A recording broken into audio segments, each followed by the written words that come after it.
چونکہ اس وقت مسئلہ دوبارہ اٹھ کھڑا ہوا ہے کہ پاکستان کے خلاف جو تحریک طالبان پاکستان کا جو جنگ ہے، ان کے جو مسلمانوں میں جو تحریکات ہے اس وقت، انہوں نے اپنی اس کتاب کے صفحہ نمبر 11 پر لکھا ہے کہ ہمارا جہاد، ان کا اصل مقصد کیا تھا کہ جو افغانستان میں قابض امریکی فوجی اور اتحادی فوج ہے اس کے خلاف مجاہدین کو تیار کرنا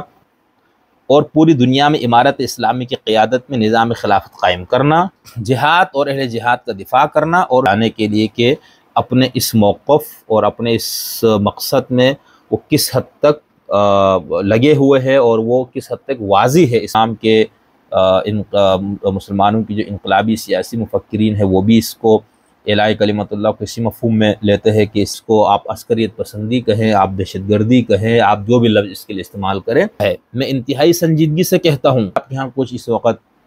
ساحل صاحب اور اس ٹائپ کے کچھ لوگ بھی طاغوت کی نظام، طاغوت کا خاتمہ اور قرآن و حدیث اور فقہا کے فتاویٰ کی روشنی میں کفر اور ارتداد ہے، تو اس کے اندر تمام مسالک کے علماء کو جمع کر کے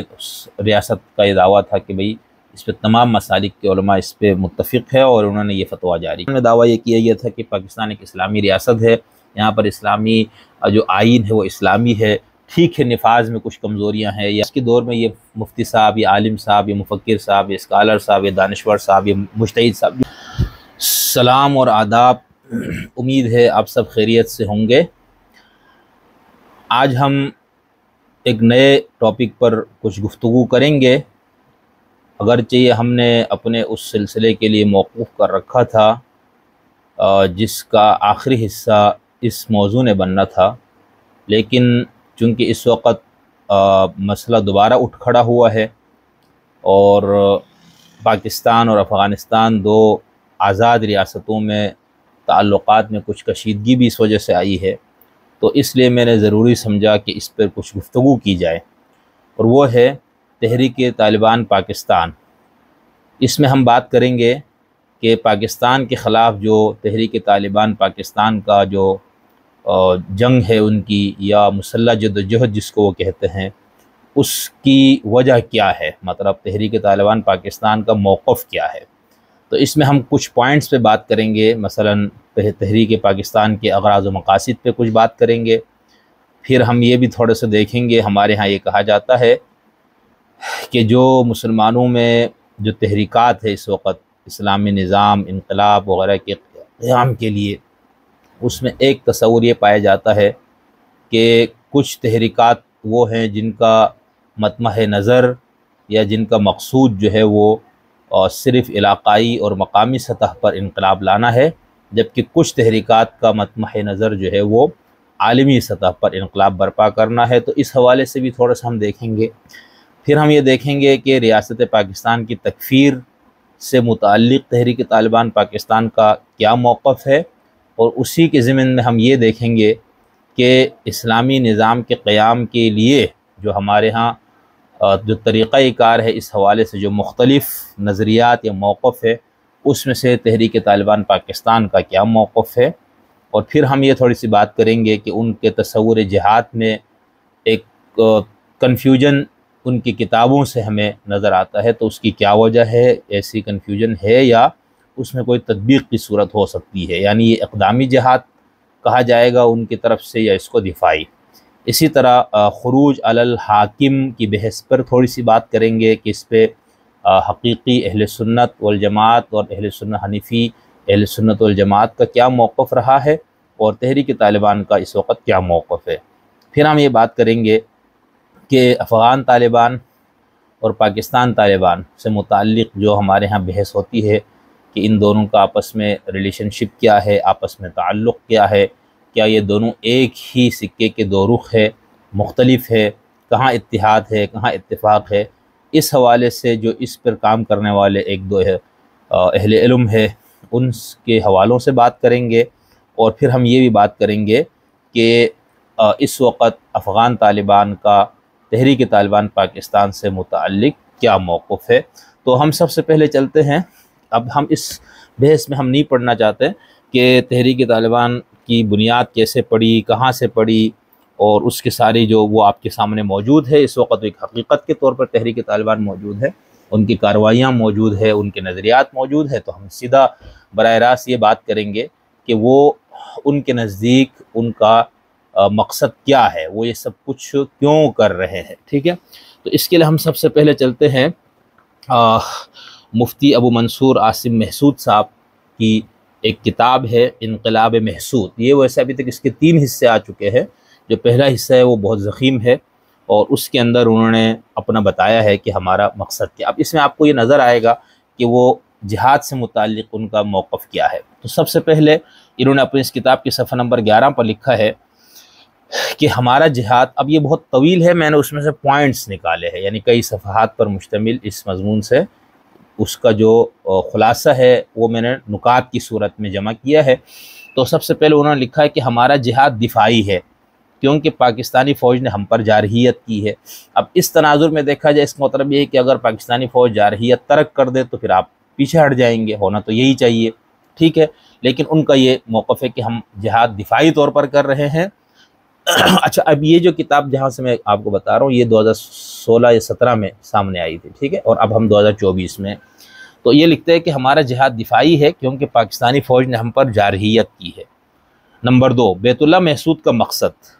افغانستان میں قابض امریکی اور اتحادی افواج کے خلاف مجاہدین تیار کرنا تھا۔ جب مہاجرین کے خلاف پاکستانی فوج نے اقدام کیا، آپ نے علماء پاکستان کے فتوے کے مطابق افغانستان میں اتحادیوں کے ساتھ پاکستانی فوج سے لڑنا بھی شروع کر دیا، ٹھیک ہے۔ یعنی بیت اللہ محسود صاحب جو تھے ان کا اصل مقصد کیا تھا کہ جو افغانستان میں قابض امریکی فوجی اور اتحادی فوج ہے اس کے خلاف مجاہدین کو تیار کرنا۔ پھر کچھ مہاجرین پاکستان کے اندر مقیم تھے تو اس میں پھر ان لوگوں کے خلاف جو ہے وہ پاکستانی فوج نے ان کے خلاف کارروائی کی، ان کو دھکیلا، تو اس کے ساتھ پھر ان کی لڑائی شروع ہو گئی۔ نمبر 3، اب دیکھیں، حصول پاکستان کا مقصد نفاذ شریعت تھا جو آج تک نہیں ہو سکا۔ نمبر 4، مسلمانوں کا دوبارہ عروج قرآن و سنت کے نفاذ اور خلافت کے قیام میں ہے۔ یہ بہت اہم ہے اس فکر میں، جس پہ ہم بار بار دیکھیں گے اس پہ کتنا ان کا زور ہے۔ اس کے بعد 5ویں پوائنٹ پہ افغانستان کی اسلامی حکومت پر امریکہ کا حملہ اور پاکستان کا اتحادی بننا اس بات کا کھلا اعلان تھا کہ پاکستان کے حکمران، سیاستدان اور جرنیل نفاذ شریعت نہیں چاہتے بلکہ نفاذ شریعت کی راہ میں مضبوط رکاوٹ ہیں۔ نمبر 6، پاکستان امریکہ کا اتحادی بن گیا، علماء کو شہید کرنا شروع کر دیا، مجاہدین کو امریکہ کے حوالے کرنا شروع کر دیا، ٹھیک ہے۔ یہ 9/11 کے بعد جو کچھ ہوا اس پوری تاریخ کو سامنے رکھ کے۔ نمبر 7، تمام قبائلی لوگ اس جہاد میں شریک ہوئے۔ نمبر 8، علماء حق پاکستان میں نفاذ شریعت کی تحریک کے ساتھ وابستہ تھے۔ نمبر 9، عالمی جہاد کا میدان امیر المومنین اور شیخ اسامہ کی قیادت پہ سرگرم ہو چکا تھا۔ عالمی جہاد، یہ ذہن میں رکھیے گا۔ ان حضرات کی دعوت تھی کہ طاغوت اعظم امریکہ کو ختم کیا جائے تو چھوٹے طاغوت خود بخود ختم ہو جائیں گے۔ یہاں پر ملا عمر صاحب اور اس کے ساتھ ساتھ شیخ اسامہ بن لادن دونوں کا ایک ساتھ ذکر کرنا، اس کو بھی آپ نے ذہن میں رکھنا ہے، کیونکہ ہمارے ہاں اس حوالے سے بھی غلط فہمی ہے کہ تحریک طالبان پاکستان کی فکری بنیادیں کہاں کہاں پر ہے، ٹھیک ہے۔ اگرچہ یہ مسلکی اور فقہی لحاظ سے شیخ اسامہ کا فقہی مسلک اور ملا عمر کا فقہی مسلک الگ تھا، لیکن اس عظیم مقصد میں یہ دونوں مشترک تھے جس کو لوگ عظیم کہتے تھے۔ نمبر 10، ان حضرات کی دعوت حضرت شاہ ولی اللہ، شاہ اسماعیل شہید، سید احمد شہید اور شیخ الہند کی دعوت کے عین مطابق تھی۔ کیا ہے وہ؟ کہ اگر جاٹ، مرہٹ اور انگریزوں کو شکست ہو جائے تو مسلمانوں کی قوت، مرکزیت اور خلافت قائم رہ سکتی ہے۔ یعنی اس وقت انہوں نے یہ کیا، اس وقت ہم جس سے لڑ رہے وہ ہے امریکہ۔ نمبر 11، امریکہ اور اتحادیوں نے قبائل میں آپریشن شروع کیا تو مجاہدین کی جہادی سرگرمیاں منقسم ہوئی۔ بعضوں نے پاکستان کو اپنا ہدف بنایا کہ پہلے یہاں شریعت نافذ کیا جائے پھر باقی دنیا میں۔ انہوں نے شریعت یا شہادت کا نعرہ بلند کیا۔ یہ ایک دور میں بہت نعرہ جو ہر جگہ لکھا ہوا نظر آتا تھا اور لوگ یہ بڑے نعرے لگاتے تھے۔ پھر نمبر 12، بعضوں نے پاکستان کو صرف نظر کر کے افغانستان کو ہی اپنا ہدف متعین کیا۔ ہم نے افغانستان کو ہدف بنایا تاکہ طاغوت اعظم امریکہ کو شکست ہو جائے، مگر جب قبائل میں آپریشن شروع ہوا تو ہم نے پاکستان کے خلاف اپنا دفاعی جہاد جاری رکھا۔ نمبر 13، ہمارے سامنے 3 محاذ کھل گئے، افغانستان، قبائل اور پاکستان۔ افغانستان، قبائل اور پاکستان، ان تینوں کے اغراض و مقاصد مختلف ہیں۔ نمبر 14 پاکستان، اب کیسے مختلف ہے بتا رہے، پاکستان اور عمومی طور پر ہمارے اغراض و مقاصد میں سے ایک پاکستان میں دفاعی جہاد لڑنا اور پوری دنیا میں امارت اسلامی کی قیادت میں نظام خلافت قائم کرنا۔ نمبر 2 یوں مجاہدین اس جھنڈے تلے پاکستان میں بھی شریعت کا نفاذ اور اصلاح معاشرہ کے خواہاں ہے تاکہ عالمی سطح پر خلافت علی منہاج النبوہ قائم ہو جائے۔ پھر یوں ہمارے جہاد کی عظیم مقصد اعلاء کلمت اللہ کی عملی شکل ہے۔ پھر یوں ہمارے جہاد کے عظیم مقصد اعلاء کلمت اللہ کی عملی شکل ہے۔ اب اس کے اندر بھی بار بار انہوں نے عالمی خلافت کا، عالمی نظام کا، عالمی طور پر اسلامی نظام کے قیام اور اس کا انہوں نے اعلان کیا۔ یہ تو ہم نے بتایا کہ 2016-17 کی بات ہے، اس وقت جو کتاب سامنے آئی اس میں انہوں نے یہ باتیں لکھی۔ اب ہم چلتے ہیں اسی 2022، 23، 24 کے دور میں ان کا ایک مجلہ نکلتا ہے تحریک طالبان کا، مجلہ تحریک طالبان کے نام سے۔ اس مجلے کے شروع میں انہوں نے مجلہ تحریک طالبان کے اغراض و مقاصد کے تحت لکھا ہے، نمبر 1 سرزمین پاکستان پر جاری جہاد اور مجاہدین کی خبریں عامت المسلمین تک پہنچانا۔ نمبر 2 پاکستان کے مرتد حکمرانوں اور بکے ہوئے جرنیلوں کی حقیقت عوام پر واضح کرنا ہے۔ نمبر 3 ان حقائق کو سامنے لانا جن کو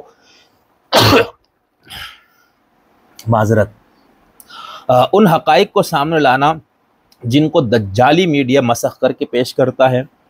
نمبر 4 قائدین نے مجاہدین کے پیغامات امت تک پہنچانا اور ان کی صفوں میں اتحاد پیدا کرنے کی کوشش کرنا۔ قائدین مجاہدین، اب یہ ذہن میں رکھیے گا، اس کے اندر افغان طالبان، تحریک طالبان، القاعدہ، باقی سب بھی ہے، داعش بھی ہے، لیکن چونکہ داعش کا اور افغان طالبان کا مسئلہ ہے تو ہم اس کو پھر تھوڑی دیر مؤخر کر دیتے ہیں۔ لیکن جو یہاں جملہ استعمال ہے قائدین مجاہدین، مجاہدین کے جتنے بھی قائدین ہیں، اور یہ آپ کو پتہ ہے ان سب کا۔ نمبر 5 جہاد اور اہل جہاد کا دفاع کرنا اور ان پر لگائے گئے جھوٹے اور بے بنیاد الزامات کا جواب دینا۔ نمبر 6 امت مسلمہ کو انفاق فی سبیل اللہ، جہاد فی سبیل اللہ اور ہجرت کے لیے تیار کرنا۔ نمبر 7 تاکہ دنیا سے کفر و شرک اور ظلم اور ناانصافی ختم اور خلافت علی منہاج نبوہ قائم ہو جائے۔ ٹھیک ہے، اب دنیا سے، یہ نہیں کہ افغانستان سے یا پاکستان سے یا پاکستان کے قبائلی علاقوں سے۔ یہ ہے مجلہ تحریک طالبان پاکستان، شمارہ نمبر 1 نومبر 2016 کے شمارے میں یہ بات لکھی ہے، اور یہی بات تمام شماروں میں 2024 تک جو ان کے شمارے آ رہے ہیں ان کے اندر یہ چیز نظر آتی ہے۔ پھر اسی شمارے کے صفحے پہ تحریک طالبان پاکستان کا پیغام کے نام سے انہوں نے ایک نظم میں اس کو بیان کیا ہے، وہ ہے تحریک طالبان پاکستان کا پیغام، اللہ کی زمین پر اللہ کا نظام، شریعت ہو یا شہادت نعرہ یہ مومنوں کا، ہو ہر جگہ خلافت نعرہ یہ مومنوں کا، راہ خدا میں لڑنا سب مومنوں کا کام، اللہ کی زمین پر اللہ کا نظام، حق ہے ہمارا قرآن، حق ہے ہمارا لڑنا، ایک راز ہے بقا کا راہ خدا میں مرنا، خون شہید سب کو دیتا ہے ایک پیغام، اللہ کی زمین پہ اللہ کا نظام، جو راہ حق پہ چل کے جاتا ہے اس جہاں سے، ملتی ہے اس کو جنت ملتا ہے وہ خدا سے، کہتا ہے رب کا قرآن سب کو یہ صبح و شام، اللہ کی زمین پہ اللہ کا نظام، جمہوریت جہنم کا راستہ ہے لوگوں، بے دین حکمرانوں انجام اپنا سوچو۔ ٹھیک ہے، اب یہ اس کے علاوہ میں نے ان کے 2016 سے لے کر دسمبر 2023 تک کے تمام شماروں سے میں نے کافی مضامین کو یہاں پر جمع کیا تھا، یہ بتانے کے لیے کہ اپنے اس موقف اور اپنے اس مقصد میں وہ کس حد تک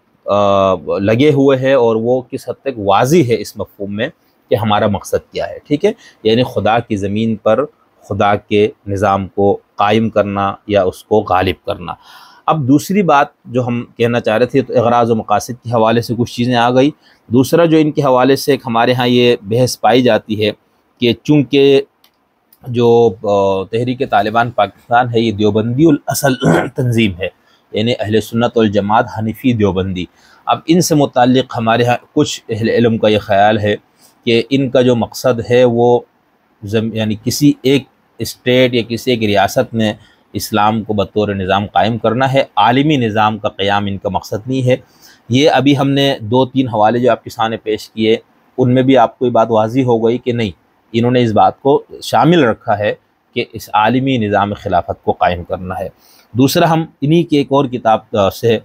ایک دو اور حوالے بھی پیش کریں گے یہ بتانے کے لیے کہ کیا واقعی یہ سمجھتے ہیں کہ ہم صرف افغانستان یا پاکستان کی سرزمین تک نظام قائم کرنے کے بعد ہم بیٹھ جائیں گے، اس کو آگے پھیلائیں گے۔ دیکھیں ہم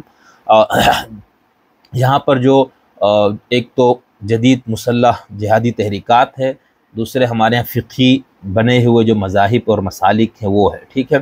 اب ان میں مسئلہ یہ ہوتا ہے کہ ان تحریکات کا ان فقہی مسالک سے کس حد تک تعلق ہے، کہاں تک تعلق ہے،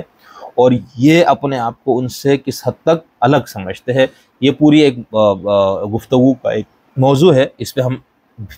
اسی میں بھی ضمنی بات بھی کریں گے اور اس میں مستقل گفتگو بھی کریں گے۔ یہاں پر انقلاب محسود کا جو مصنف ہے مفتی ابو منصور علی محسود صاحب، انہوں نے صفحہ نمبر 117 پہ لکھا ہے کہ یعنی جہاد جو ان کا ہے اس کا مقصد کیا۔ وہ لکھتے ہیں ہاں، پوری دنیا کے مظلوم مسلمانوں کی مدد ہم اپنی ذمہ داری سمجھتے ہیں، پوری دنیا میں خلافت کا قیام ہماری ذمہ داری ہے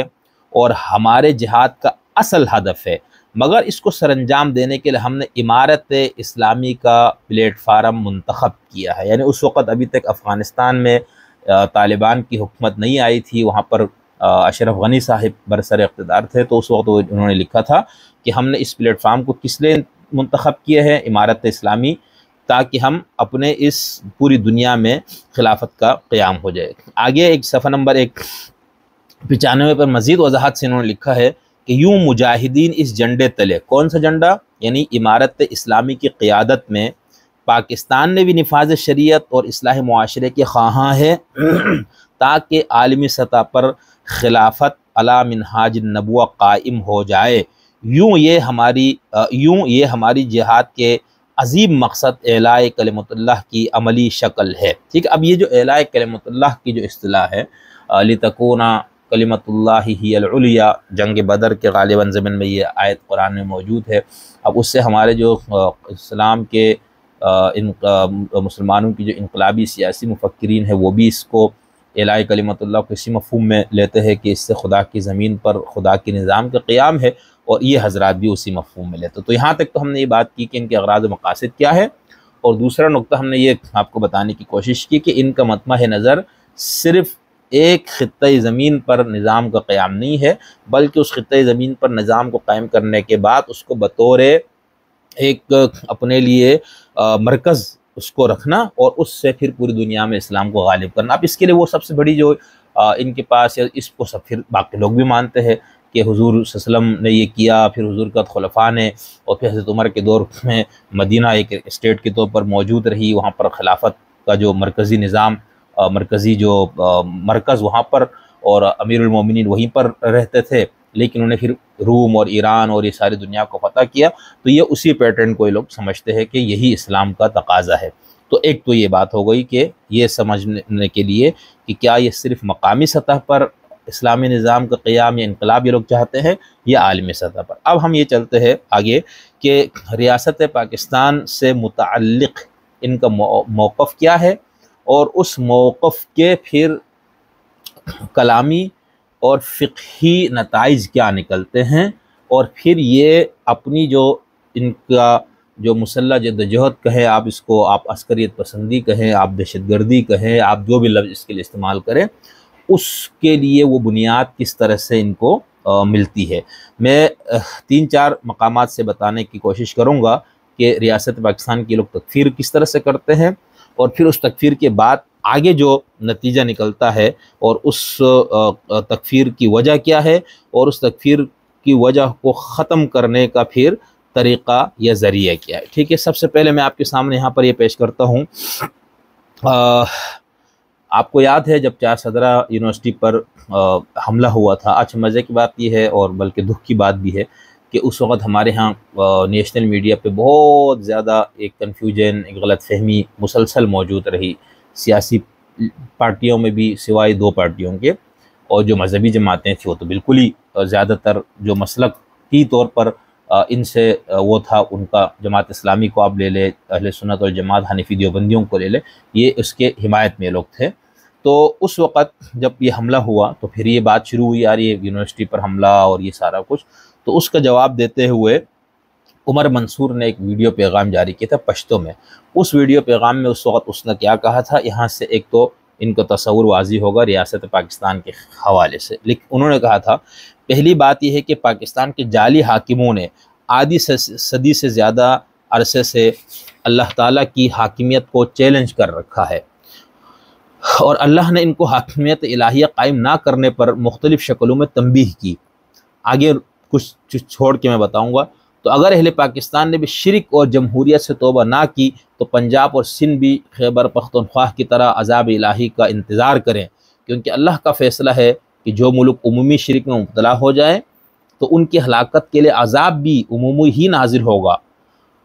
ہوتا ہے۔ میں انتہائی سنجیدگی سے کہتا ہوں کہ باچا خان یونیورسٹی سے اس مبارک کام کی ابتدا اس لیے کی کہ پاکستان کے طاغوتی نظام، پاکستان کے جمہوری نظام، پاکستان کی عسکری قیادت اور پاکستان کی سیاسی قیادت کی یہی بنیاد ہے۔ پھر وہ لوگ اللہ کے قانون کے مقابلے میں قانون بناتے ہیں، پاک فوج کا خبیث ادارہ اس سے بنتا ہے، پھر یہ پورا ادارہ ان لوگوں کے خلاف کھڑا ہے جنہوں نے اللہ کی حاکمیت کی آواز بلند کی ہے۔ جب تک یہ بنیاد ختم نہ ہو جائے اور اللہ کی حاکمیت نافذ نہ ہو جائے تب تک پورے پاکستان میں اللہ کے فضل و کرم سے تمام کالجوں، یونیورسٹیوں اور اسکولوں پر ہمارے حملے جاری رہیں گے۔ پاکستان میں سارا نظام کفری ہے، سارا نظام جمہوری ہے، سارا نظام طاغوتی ہے۔ آرمی پبلک اسکول کے واقعے کے بعد حکومت نے قومی ایکشن پلان تیار کیا جو 21 نکات پر مشتمل تھا، تو اس پر پاکستان کیوں کافر نہیں ہوتا؟ انشاءاللہ ہم یہ نظام درم برہم کرنا چاہتے ہیں، اس بنیاد کو ختم کرنا چاہتے ہیں اور اللہ کا نظام قائم کرنا چاہتا ہے، اللہ کی حاکمیت نافذ کرنا چاہتا۔ اب یہ جتنے الفاظ ہیں، طاغوت کا نظام، خدا کی حاکمیت اور یہ ساری جو اصطلاحات ہیں، دیکھیں اس کو جب آپ ہمارے جو 1400 سال کی اسلام کی جو تشریح کی جو روایت ہے، مختلف روایتیں فقہی، چاہے وہ حنفی اسکول سے ہو، مالکی سے ہو، شافعی سے ہو، یا اثنا عشری ہو یا زیدی، ٹھیک ہے، ان سب کو بھی ذہن میں رکھتے ہوئے ہم دیکھیں گے۔ دوسرا پھر یہ جو 20ویں صدی میں جو ہمارے ہاں کچھ انقلابی سیاسی مفکرین اٹھے جنہوں نے اسلام کو دوبارہ عسکری اور سیاسی لحاظ سے غالب کرنے کا پورا نظریہ پیش کیا، تو ہمیں ان دونوں تناظر میں ان چیزوں کو دیکھنا ہے۔ اس وقت بھی آپ کے ملک میں قومی میڈیا پر بھی یہ بات ہوتی ہے، طاغوت طاغوت طاغوت، بہت زیادہ لفظ اب قرآن مجید میں یہ لفظ استعمال ہے، لیکن کیا اس کے سیاق و سباق دیکھ کر یا اس کے ابھی تک جو مفسرین اور شراح نے جو اس کی تشریح کی ہے، کیا وہ یہی ہے جو یہ لوگ سمجھتے ہیں؟ پھر دلچسپ بات یہ ہے کہ یہ چیز اب ایک مسلک تک مخصوص نہیں رہی، بلکہ اب ہمارے ہاں شیعوں کے ہاں بھی بہت زیادہ طاغوت سے متعلق بات ہوتی ہے، اور اس کے اندر بھی جو ان کا موقف ہے یا ان کا جو نیریٹو ہے یا ان کا جو بیانیہ ہے وہ بھی نہیں وہی ہے جو ان کا ہے، طاغوت کے حوالے سے جو لوگ بات کرتے ہیں۔ پھر آپ کے ہاں کچھ اس وقت ساحل صاحب اور اس ٹائپ کے کچھ لوگ بھی طاغوت کی نظام، طاغوت کا خاتمہ، اور یہ مقبول جان جو کہ جنہوں نے ماشاءاللہ سے آپ کے پوری قوم کو پچھلے پتہ نہیں 20 سال سے یہ نیشنل میڈیا پہ بیٹھ کر یہی باتیں کرتے رہے ہیں، اور ابھی بھی اب تھوڑی سی اس میں کمی شاید آئی ہوگی، اور اخبار میں بھی یہ چیزیں لکھتے تھے، تو ان سب کا جو یہ جو اصطلاح یہ لوگ استعمال کرتے ہیں، ان اصطلاحات کے پیچھے پوری ایک فکر ہے، ایک پورا فلسفہ ہے، اور ان اصطلاحات کو اس مفہوم میں لینے کے بعد اس کے کچھ ایسے نتائج ہیں جن نتائج کا اس وقت آپ کو، مجھے اور ہم سب کو سامنا ہے۔ ایک اور جگہ سے میں آپ کو بتاتا ہوں کہ انہوں نے تحریک طالبان پاکستان کا، ریاست پاکستان کے حوالے سے ان کا موقف کیا ہے۔ ایک کتاب ان کی، ایک کتابچہ بلکہ کہیں گے ہم، وہ آیا تھا الحارق علی المارق کے عنوان سے، یہ کوئی تقریباً 50-60 صفحے پر غالباً مشتمل ہے۔ میرے پاس لائبریری میں یہ ساری کتابیں موجود ہیں، اس وقت میں آپ کے سامنے انہی کتابوں سے آپ کے سامنے چیزیں پڑھ رہا ہوں۔ تو اس کے اندر انہوں نے یہ جو الحارق علی المارق ہے، یعنی سرنڈر افراد کے متعلق فیصلہ، جو لوگ سرنڈر ہو گئے، جنہوں نے ہتھیار ڈال دیے تھے، تو اس سے متعلق ان کا کیا موقف تھا۔ اس کتابچے کے شروع میں یہ لکھا ہے، کافی عرصے سے مختلف علاقوں کے مجاہدین پاکستان کے طاغوتی نظام کے خلاف جہادی کارروائیاں کر رہے تھے اور ہر کسی کی اپنی اپنی تربیت تھی، لیکن 1428 ہجری یعنی 2007 میں اللہ رب العزت نے ان سب مجاہدین کو تحریک طالبان پاکستان کے نام پر ایک جماعت کی شکل میں جمع کر دیا، تو اتفاق اور آپس میں تعاون سے پاکستان میں بڑی سطح پر جہادی کارروائیاں شروع ہو گئیں۔ لیکن اب کچھ بے ہمت اور ضعیف الایمان لوگ اپنی ہجرت برباد کر کے پاکستان کی مرتد اور زندیق حکومت کے سامنے تسلیم ہوتے ہیں۔ یعنی ایک تو پہلی بات تو انہوں نے کہا کہ پاکستان کا طاغوتی نظام کے خلاف جہاد، نمبر دو انہوں نے اس کو پھر کہا کہ پاکستان کی مرتد اور زندیق حکومت۔ اب مرتد کیا ہوتا ہے، زندیق کیا ہوتا ہے؟ بھئی مرتد وہ ہوتا ہے جس نے علیہ اعلان اپنے آپ کو دین سے دور کر دیا، بھئی میں اسلام کو چھوڑ رہا ہوں۔ زندیق وہ ہوتا ہے جو تمام ضروریات دین یا ایک ضروریات دین میں سے کسی ضرورت کا یا تمام ضروریات دین کا انکار کرے، یا اس کی ایسی تعویل اور توجیہ کرے جو بالکل دین سے تمام مسالک کی تعبیرات سے متصادم ہو، اور اس کے بعد وہ اپنے آپ کو مسلمان ہی کہے، ٹھیک ہے، جسے ہمارے باطنی یا ان سے متعلق کہا جاتا ہے۔ تو انہوں نے پاکستان کے حکمرانوں کو مرتد بھی قرار دی حکومت کو، اور زندیق بھی قرار دے دیا، ٹھیک، ان سے بھی آپ کے سامنے واضح۔ اسی کتاب میں آگے لکھتے ہیں صفحہ نمبر 4 پر، جن لوگوں کو اللہ تعالیٰ نے پاکستان کے کفری نظام سے نجات دلا کر ہجرت کی توفیق دی، ہجرت میں زندگی گزارنے لگے، پاکستان کے کفری نظام سے اظہار برات کرتے ہوئے اس کے خلاف جہاد شروع کیا، یہ سب اس لیے کیا کہ وہ اس نظام کو کفری نظام سمجھتے ہیں، اس نظام کے بنانے والوں، اس سے دفاع کرنے والوں اور اس کو نافذ کرنے والوں کو کافر سمجھتے ہیں۔ آگے لکھتے ہیں، یہ قرآن و حدیث اور فقہا کے فتاویٰ کی روشنی میں کفر اور ارتداد ہے، اس لیے کہ یہ اللہ رب العزت کی نازل کردہ شریعت کے علاوہ دوسرے دین اور آئین کو زندگی گزارنے کے لیے قبول کرنے پر حلف اور عہد کرنا ہے، ٹھیک ہے۔ تو اس جگہ بھی الحارق علی المارق جو کتابچہ ہے، اس کے اندر بھی تحریک طالبان کا موقع بالکل واضح، کھلا ہوا اور ستھرا ہے، یعنی اس کے اندر کسی قسم کی کوئی تعویل کی چونکہ چنانچہ اگرچہ وغیرہ کی کوئی اس کے اندر گنجائش نہیں ہے۔ اب یہ جو کتاب ہے، یعنی تحریک طالبان کا دعویٰ ہے کہ ہمارے علماء کی ایک کمیٹی نے اس کو لکھا ہے، اور اس کے بعد انہوں نے اس کو شائع کیا۔ ایک دو حوالے میں آپ کے سامنے اور پیش کرتا ہوں، پھر ہم آگے چلتے ہیں اگلے پوائنٹ پہ۔ اب جو نئی کتاب ان کی آئی تھی، آپ کو یاد ہوگا کہ آپ کے ہاں 2018 میں ریاست پاکستان نے پیغام پاکستان کے عنوان سے کتابچہ شائع کیا تھا، اور اس پہ ہم نے پوری کتاب بھی لکھی ہے، انشاءاللہ وہ شاید اب آ جائیں۔ تو اس کے اندر تمام مسالک کے علماء کو جمع کر کے اس ریاست کا یہ دعویٰ تھا کہ بھئی اس پہ تمام مسالک کے علماء اس پہ متفق ہے، اور انہوں نے یہ فتویٰ جاری کیا۔ تو اس کا جواب ایک 200 صفحے پر مشتمل کتاب میں دیا، اور بہت تفصیلی جواب دیا، اور بڑا علمی جواب تھا۔ تو اس کتاب کا نام انہوں نے رکھا تھا تحریک طالبان نے پیغام پاکستان شریعت کی عدالت میں، ٹھیک ہے۔ اب اس کتاب کے اندر انہوں نے جو لکھا ہے کہ ہمارے جو جہاد ہے، ہم پاکستان کے خلاف جو ریاست کے خلاف جو بھی آپ نام دیں، ہم جو جہاد کر رہے ہیں اس کی وجہ کیا ہے، اور پھر اس میں ریاست پاکستان کی جو حیثیت شرعی بنتی وہ کیا ہے۔ پیغام پاکستان میں دعویٰ یہ کیا گیا تھا کہ پاکستان ایک اسلامی ریاست ہے، یہاں پر اسلامی جو آئین ہے وہ اسلامی ہے، ٹھیک ہے نفاذ میں کچھ کمزوریاں ہیں، یا 5% یعنی اس میں یہ دعویٰ کیا گیا تھا کہ 95% قوانین جو ہے وہ شریعت کے مطابق ہے۔ تو اس کا انہوں نے تفصیل کے ساتھ جواب دیا۔ تو اس کے اندر انہوں نے لکھا ہے کہ اس کے جواب میں پہلی بات تو یہ ہے کہ جس طرح ہم نے پہلے ذکر کیا کہ ہماری جنگ ملک میں اسلامی احکامات کے نفاذ میں عملی کوتاہی کی وجہ سے نہیں، بلکہ ہماری جنگ کی ایک اہم وجہ یہ ہے کہ ہمارے ملک کا آئین غیر اسلامی ہے، اور غیر اسلامی احکامات کو قانونی حیثیت حاصل ہے،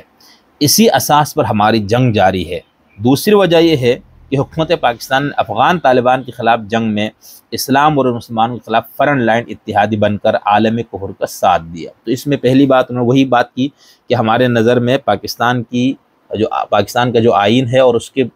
ضمن میں ریاست کا جو اسٹیٹس ہے وہ کیا ہے کہ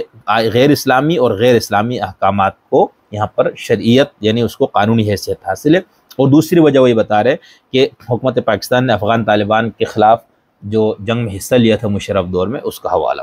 پھر آگے انہوں نے اپنی جنگ کے 2 بنیادی اسباب گنائے، لیکن اقامت نظام کے لیے جنگ کو انہوں نے بہت وضاحت کے ساتھ پھر سے بیان کی۔ اس جگہ بھی یعنی انہوں نے باقی وجوہات بتانے کے ساتھ وہ مین جو وجہ ہے وہ بار بار بتا رہے ہیں، ٹھیک ہے۔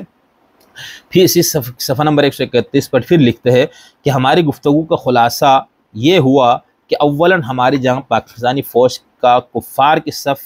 مسلمانوں کے خلاف کھڑے ہونے کی وجہ سے ہے، پھر تیسری وجہ ہماری جنگ نفاذ شریعت کے لیے ہے، ٹھیک ہے۔ پھر صفحہ نمبر 172 173 پر مزید واضح کیا ہے اور پھر مزید وضاحت اور انتہائی صراحت کے ساتھ انہوں نے اس کو اور ایک جگہ نہیں، میں آپ کو یہ بتا رہا ہوں کہ بار بار انہوں نے اس کو بیان کیا ہے کہ بھائی ہم یہ جنگ جو لڑ رہے ہیں یا ہم جو جہاد کر رہے ہیں پاکستان کے خلاف، اس کی وجہ کیا ہے اور پاکستان کا جو نظام ہے اس کی کیا حیثیت ہے۔ آگے انہوں نے لکھا ہے صفحہ نمبر 139 پر لکھتے ہیں، رہی بات موجودہ نظام اور قانون کو بدلنے کی، تو اس کا بدلنا واجب ہے۔ کیا نظام جو اس وقت پاکستان میں رائج ہے، آئین اور اس کے تناظر میں جو کچھ بچا کھچا آئین کا سسٹم چل رہا ہے، وہ کہتا ہے کہ رہی بات موجودہ نظام اور قانون کو بدلنے کی، تو اس کا بدلنا واجب ہے، چاہے نرمی سے ہو یا قتل و قتال کے ذریعے، 2 چیزیں، نرمی سے ہو یا قتال کے ذریعے۔ البتہ قرآن مجید نے اس بارے میں جو راستہ بتایا وہ قتال کا ہے۔ ارشاد خداوندی ہے وَقَاتِلُوهُمْ حَتَّى لَا تَكُونَ فِتْنَةٌ وَيَكُونَ الدِّينُ كُلُّهُ لِلَّهِ، اور تم ان کفار کے خلاف لڑو، جنگ کرو، یہاں تک کہ فتنہ باقی نہ رہے اور دین سب کا سب اللہ کے لیے ہو جائے۔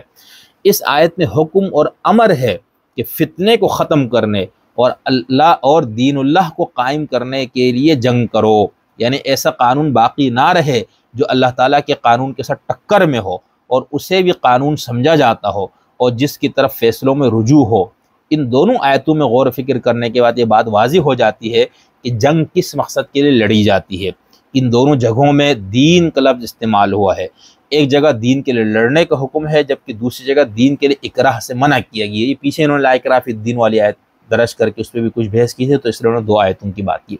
اس کا مطلب کیا ہے؟ مطلب یہ ہے کہ ایک جگہ دین سے مراد عقیدہ ہے اور دوسری جگہ دین سے مراد احکام اور قوانین اور نظام ہے جس کے لیے لڑنے کا حکم ہے۔ دیکھا اب یہاں پر دلچسپ بات یہ،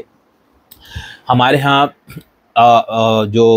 ایک آیت سورہ البقرہ آیت الکرسی کی فوری بات والی، جس میں یہ ہے کہ لا اکراہ فی الدین، دین میں جبر نہیں ہے۔ اب اس پہ ہمارے جو سیکولرائزڈ مذہب کو پیش کرنے والے ان کا اپنا ایک تناظر موقف ہے، اور جو لوگ مذہب کے مبلغین بن کے جنہوں نے پورے فقہی اور کلامی اس تناظر کو سامنے رکھے بغیر جو لوگ بات کرتے ہیں، ان کا اپنا ایک وہ ہے۔ اب انہوں کو یہ کہنا ہے کہ یہاں جو لا اکراہ فی الدین کہا گیا نا، یہ عقیدے میں جبر، یعنی کسی کو جبراً اس کو دین اسلام میں نہیں لایا جائے گا، ٹھیک۔ اور جو دوسری جگہ کہا کہ قاتلوہم حتی لا تکون فتنہ ویکون الدین کلہ للہ، اس وقت تک لڑو جب تک اللہ کا دین نہ ہو جائے پورے کا پورا اللہ کے لیے اور فتنہ ختم نہ ہو۔ اب یہ جو سورہ بقرہ کی آیت بعینی یہی ہے، سورہ انفال کی اندر بھی ہے۔ اس آیت کی ہم نے اپنی کتاب میں بہت تفصیل سے بتایا ہے، اور آگے پھر جب یہ اس پہ ہم تفصیل سے بات کریں گے جدید جو اسلام کی جو سیاسی اور انقلابی تعبیر کی پوری تاریخ اور اس کا جب پورا شجرہ بیان کریں گے، تو اس میں ہم بتائیں گے کہ یہ آیت اور اس طرح سے باقی جو ان کی استدلالی 3 اور 4 آیتیں ہیں، ان کا پورے فقہی کلامی تفسیری ذخیرے میں کیا کچھ کہا گیا ہے، اور ان حضرات نے اس سے ہٹ کر یا ان میں سے کسی ایک رائے کو لے کر کس طرح سے پورا اپنا ایک نقطۂ نظر، اپنا ایک پورا نیریٹو کو انہوں نے اس کے اوپر قائم کیا، ٹھیک ہے۔ تو اچھا، اس کے اندر جو سب سے بنیادی بات ہے نا، جو ہمارے ہاں دوست احباب یہ کہتے ہیں کہ بھئی آپ یہ تو تقلید کیوں کرے، قرآن تو سب کے لیے ہے، تو بابا ٹھیک ہے۔ پہلی بات تو یہ ہے کہ اگر ہم جو ہمارے ہاں بنے ہوئے مسالک ہم اس کے اندر رہتے ہوئے بات کریں، یعنی اہل سنت کے مسالک، اہل تشیع کی جو مسالک ہے یہ سب کو، تو اس کے اندر بھی ادھر تو چلے یعنی اجتہاد تقلید جو سمجھا گیا اس پہ چلنا ہے۔ اہل تشیع کا دعویٰ کہ نہیں ہمارے ہاں تو اثنا عشری شیعہ جو اصولی ہے کہ ہم تو اجتہاد کے قائل ہیں، قیامت تک ہمارا اجتہاد کا دروازہ کھلا ہے۔ اہل سنت کے اوپر الزام یہ ہے کہ ان کے یہاں اجتہاد نہیں ہے، اس پہ ہم بات کریں گے، یعنی اجتہاد مطلق نہیں ہے، باقی اجتہاد فی المذہب موجود ہے، ظاہر سی بات ہے۔ ایک تو یہ ہے۔ دوسرا جو ہمارے ہاں جو اس مسالک کے اس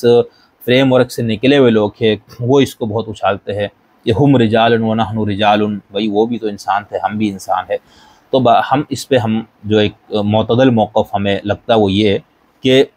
یہ نہیں کہا جائے گا کہ ہو بہو جو سمجھ لیا گیا بس آپ اسی پہ آمنا و صدقنا کہہ کے اس فہم پہ بھروسہ کر کے بیٹھ جائیں۔ نہ یہ ہوگا کہ آپ اس پورے 1445 سال کی جو فہم ہے اس کو دریا برد کر دیں، جس طرح علامہ پرویز صاحب کا موقف ہے اور سعید مودودی نے کبھی کسی حد تک موقف وہی جا کے پہنچتا ہے، اگرچہ وہ دونوں کے بیچ میں نظر آتا ہے، لیکن کہنا ان کا غالباً یہی ہوتا ہے جس انداز سے انہوں نے فقہ پہ، کلام پہ، ان چیزوں پہ نقد کیا۔ اور غامدی صاحب کا اسکول ہے یہ سب۔ تو ہم یہ کہتے ہیں کہ دیکھیں جو ایک کتاب ہے، ٹیکس ہے، متن ہے، اس کی ایک پوری تاریخ ہے، تاریخ کے ایک خاص کیا کہنا چاہیے اس میں اس کا نزول ہوا ہے یا وہ کتاب لکھی گئی ہے، جو بھی آپ اس کا نام دے دیں۔ اب اس کے بعد وہ کتاب محض اس کا ٹیکس نہیں ہے بلکہ اس کی شرح بھی ہوں، اور وہ شرح ہر صدی میں، یعنی خود حضور سے کچھ بہت سی روایات منقول ہے، پھر صحابہ سے بہت سی روایات منقول ہے، پھر تابعین سے بہت سی روایت منقول ہے، پھر تبع تابعین سے۔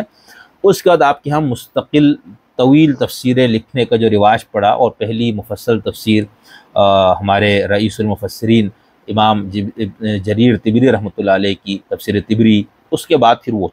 چل ہے، تو کئی جلدوں میں تفسیریں، ٹھیک ہے۔ تو اب ہم یہ کہتے ہیں کہ دیکھیں آپ یہ تو نہیں ہوگا نا کہ آپ پورے اس تفسیر کے ذخیرے کے ایک چیز سے آپ منحرف ہو جائیں گے، آپ کو کیا کچھ لوگوں نے، لیکن ہم ابھی ان کی بات نہیں کر رہے۔ یہ تحریک طالبان، داعش، القاعدہ یا جو لوگ ولایت فقیہ کا سسٹم بھی لانے کے دعوے دار ہیں، ان سب سے ہم یہ کہتے ہیں کہ بھئی آپ جن مخصوص آیات سے اپنے اس فکر اور فلسفے کے لیے استدلال کرتے ہیں، دیانتداری کا تقاضا اور علمی تقاضا یہ ہے کہ آپ پہلے ان چند آیات ہیں، مطلب 30 سپاروں میں سے اگر آپ ان تمام آیات کو نکال دیں، تو ہم نے چونکہ اس پہ تحقیق کی تو 15 سے 20 آیتیں زیادہ سے زیادہ بنیں گی جن سے ان سب مسائل کا استنباط ہوتا ہے، ٹھیک ہے۔ آپ ان 15 سے 20 آیتیں، ان میں سے بھی چند آیتیں بنیادی، باقی ان بنیادی آیتوں کے فہم کی تشریح، اس کی مزید تعبیر کو واضح کرنے کے لیے لوگ پیش کرتے ہیں۔ تو ہم چلو 15 20 چلو 50 آیتیں کر لیتے ہیں، 100 بھی کر لیجیے آپ۔ تو ان 50 100 20 30 آیتوں کے فہم میں پوری تاریخ قرآنی کے فہم کو سامنے لانا کوئی مشکل کام نہیں ہے۔ اب تو ایک بٹن پہ سب کچھ سامنے آتا ہے، ٹھیک ہے، یعنی ایسے ایپس موجود ہے جس میں آپ وہ آیت ڈالے تو تفسیروں کا پورا وہ ذخیرہ کھلتا ہے کہ کس تفسیر میں اس حوالے سے کیا کہا گیا ہے۔ تو یہ کوئی مشکل کام نہیں، یہ کرنا چاہیے، کیونکہ جب اب وہ چونکہ پورا ذخیرہ عربی زبان میں موجود ہے، ہم اس سے واقف نہیں ہے، پھر ہمارے جیسے ایک عام آدمی وہ اس پورے جھنجھٹ میں بھی نہیں پڑتا، اس کو 2 4 کی طرح جو بتایا جاتا ہے اسی کو حرف آخر سمجھ کے اس پر اپنا عقیدہ اور عمل بنا لیتا ہے۔ تو اس لیے جو اس نوع کے مفکرین یا علماء ہے ان کو یہ چاہیے کہ وہ یہ کرے کہ بھئی دیکھو اس آیت کا ہم یہ مفہوم لے رہے، ہم سے پہلے ابھی تک اس کا یہ مفہوم لیا جاتا تھا، یہ جو 1445 سال کی جو تعبیر اور تشریح اس آیت کی موجود ہے، اس تشریح سے ہمیں ان وجوہات پہ ہمیں اس سے اختلاف ہے، اس میں یہ کمزوریاں ہیں علمی، اور ان کمزوریوں کی وجہ سے ہم اس تعبیر کو یا تو مکمل رد کرتے ہیں یا جزوی رد کرتے ہیں، اور اس کے مقابلے پہ ہم اپنی یہ تعبیر پیش کرتے ہیں۔ اب جو بندہ جس کی رسائی اوریجنل سورسز تک نہیں ہے، یا جس کے پاس اتنا ٹائم نہیں ہے، جو ایک متوسط ذہن کا، متوسط علمی لحاظ سے، ٹھیک ہے، وہ مالی اور سیاسی لحاظ سے ہم نہیں، جو علمی لحاظ سے متوسط طبقہ ہے یا اس سے نیچے کا طبقہ ہے، یا وہ لوگ جو براہ راست ان سب چیزوں کو نہیں پڑھتے، یا ان کو آپ جیسے مفکرین پہ علم پہ اعتبار ہے کہ بھئی انہوں نے جو دین کا فہم ہمیں بتایا یہ صحیح ہوگا۔ تقلید کے اندر یہی ہوتا ہے نا کہ آپ جس کی تقلید کرتے ہیں آپ کو اس پہ بھروسہ ہوتا ہے کہ بھئی یہ ہمیں جو دین کا فہم دے رہا ہے یہ بالکل صحیح دے رہا ہے، اس نے پوری محنت کی ہے۔ تو اس لیے آپ اپنی جو تعبیر پیش کریں تو اس میں کم سے کم یہ کر لے، اس سے فائدہ ایک تو یہ ہوگا کہ جو پڑھنے والا ہے اس کے سامنے پوری تاریخ موجود ہوگی، یعنی اس آیت کی ایک پوری 1445 سال میں اس پہ یہ آراء اس پہ پیش کی گئی ہیں۔ ان آراء میں سے ہم آج کے دور میں یہ مفتی صاحب یا عالم صاحب یا مفکر صاحب یا اسکالر صاحب یا دانشور صاحب یا مجتہد صاحب، جو بھی آپ نام لیں، ان صاحب نے اس آیت پہ یہ مفہوم لیا ہے۔ اب ان صاحب نے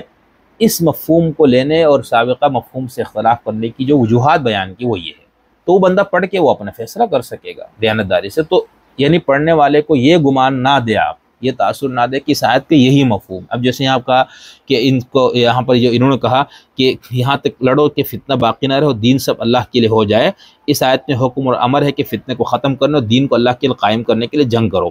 اب کیا آپ کے پورے کلامی اور فقہی ذخیرے میں جو پوری جہاد کی بحث ہے، شیعہ فقہ میں، سنی فقہ میں، ٹھیک ہے،